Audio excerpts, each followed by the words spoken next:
So today we're taking a look at Final Mouse, and this right here is the newest release. It's the Sakura, which is based off of the competitive ULX shape that everybody knows. So surprisingly, they actually had these in stock when they shipped them out. So I guess a step in the right direction. It was $175 with free shipping, sent right to my house. It took about 3 days, which is, like I said, it's a step in a great direction for Final Mouse. They do claim they're gonna start manufacturing these regularly with their own factory, but we'll see if that holds up. They go with a pink box here. You can see, aim for greatness. I got everything on there. Let's open this. I don't have anything to cut this. I just realized I don't. What do I do? All right, don't judge me. I didn't prepare. I prepared for everything else except actually opening it. Let's take a look at what we actually get inside.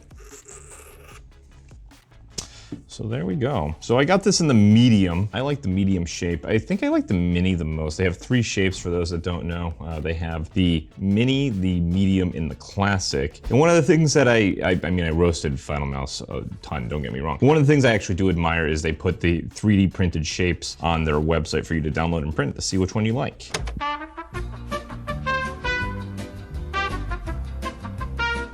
So before we take a look at the mouse, here we have the dongle. I believe this is an 8K dongle, pretty sure at least. And do we get anything else? Usually we get a braided USB-C cable and a small manual. They actually do make well, they include, I should say, I'm not sure if they manufacture this. It is a USB-C to USB Type A cable, and it's braided. It's nice. It's not like the other ones where it's loose inside the sleeve. It's actually a tight sleeved USB-C cable. Here we get our little instructional pamphlet. Gives you the setup, the package contents, blah, blah, blah, blah, blah, blah, blah, blah, blah. Is that it? That is it. So this is actually a pretty attractive mouse in my opinion. I do like the color. They do get their colors right. It is an attractive mouse. Does it flex? This one doesn't flex. I have the competition here, which you can see is pretty much it is the same mouse. It's just that this one comes in a different color. And I actually like how they accented all the highlights here. But this one, you can hear that too. So this guy flexes. Does this guy flex like that? So this guy, not nearly as bad. So they're definitely refining the ULX design, at least I know some people say, well, you could have just got a bad Final Mouse, right?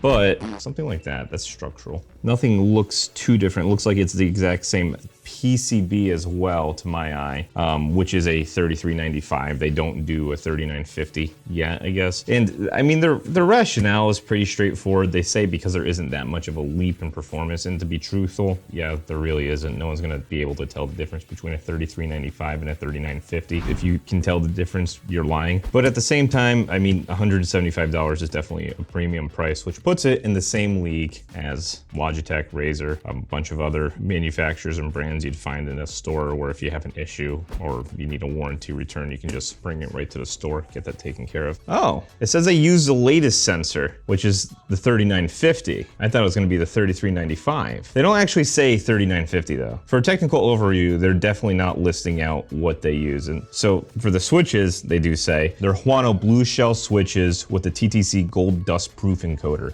So those sound like this.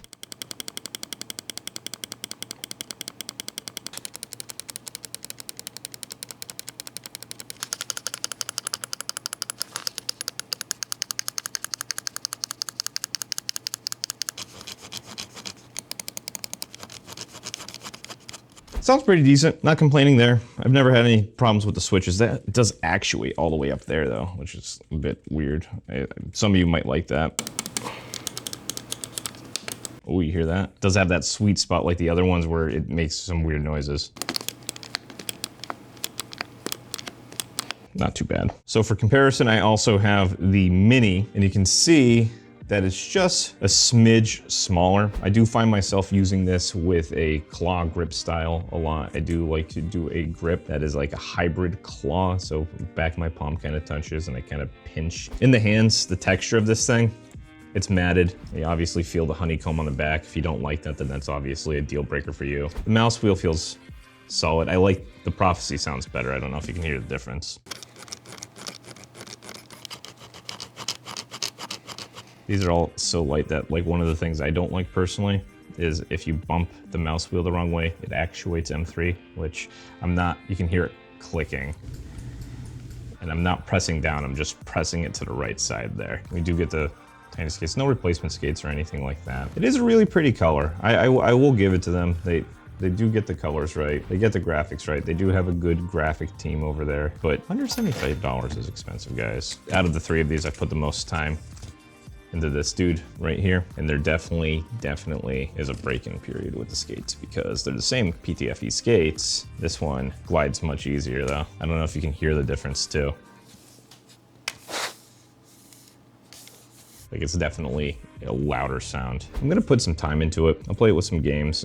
They do claim an atrocious amount of hours. Let me check my notes here. Well, some manufacturers perpetuate outdated dogmas about ideal weight ranges. Final Mouse leans on first principles of physics. Newton's law, Newton's second law, and SUVAT equations used to model object motion. Make clear that lighter mass equals faster response. We modeled time to target for 3 mouse weights, 35 grams ULX versus 65 grams and 95 gram competitors using kinematic equations. T equals, I don't even know. This is like so full of itself. Under identical forces, ULX reaches its target 16.7 milliseconds faster than the 65 gram mouse, 29.7 milliseconds. See, the thing is, they tell you this, you cannot differentiate a difference of 13 milliseconds. You cannot. It is impossible. You're not that special. I hate to break it to you. That is superhuman response times. It's cool that they can do it, don't get me wrong, but does it matter? No, absolutely not. Will it make or break you gaming? No. They claim that it's 3 times stronger than ABS, 33% stronger than magnesium, 30% less dense than magnesium, with 0.8 nominal wall thicknesses, 0.8 millimeter nominal wall thicknesses, maintaining full structural integrity. That I think it holds up a bit there. So, let me get this out of here. There's definitely a difference. Like this one, you can hear it, right? I feel ridiculous. Like, this one's definitely good. The ULX competition is definitely flimsier, so I not completely sold yet. Who is gonna read through all this marketing?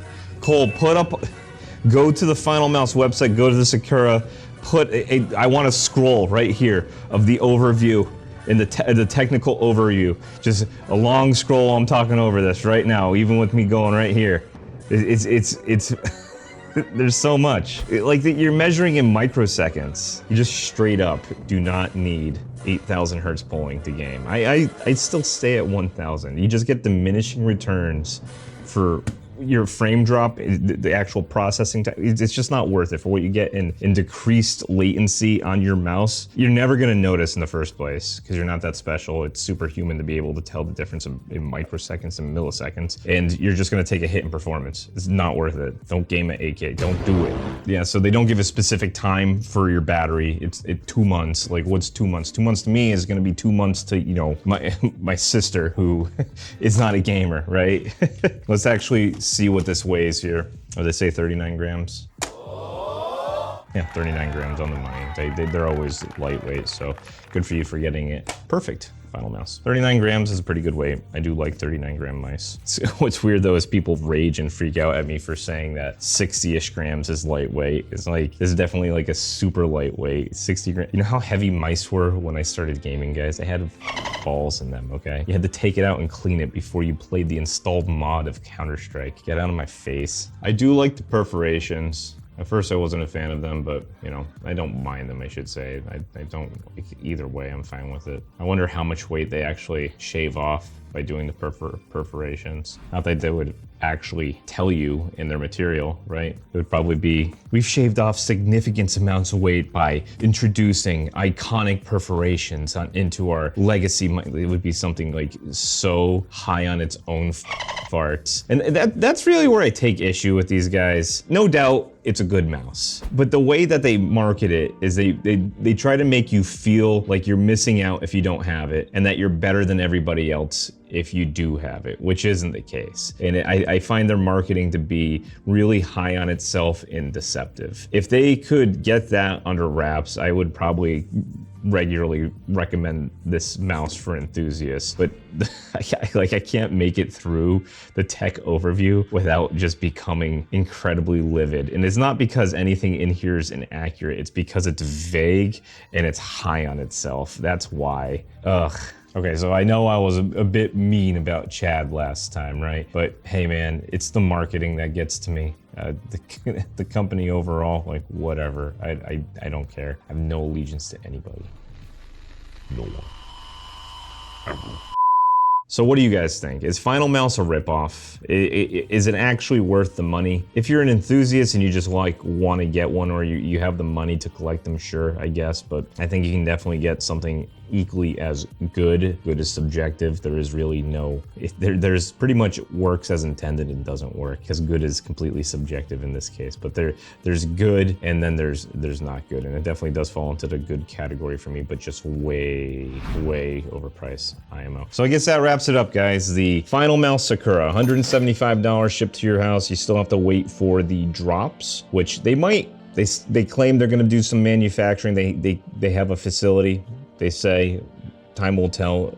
I think their intended is like 2026 for actually having it up and running. So we'll see if they're going to do regularly produce mice off a factory line that you can just pick up whenever. But until then, you have to wait for the drops if you want to pick one up. So that's all I got for you. Thank you for watching. I hope you learned something, and until next time, GG.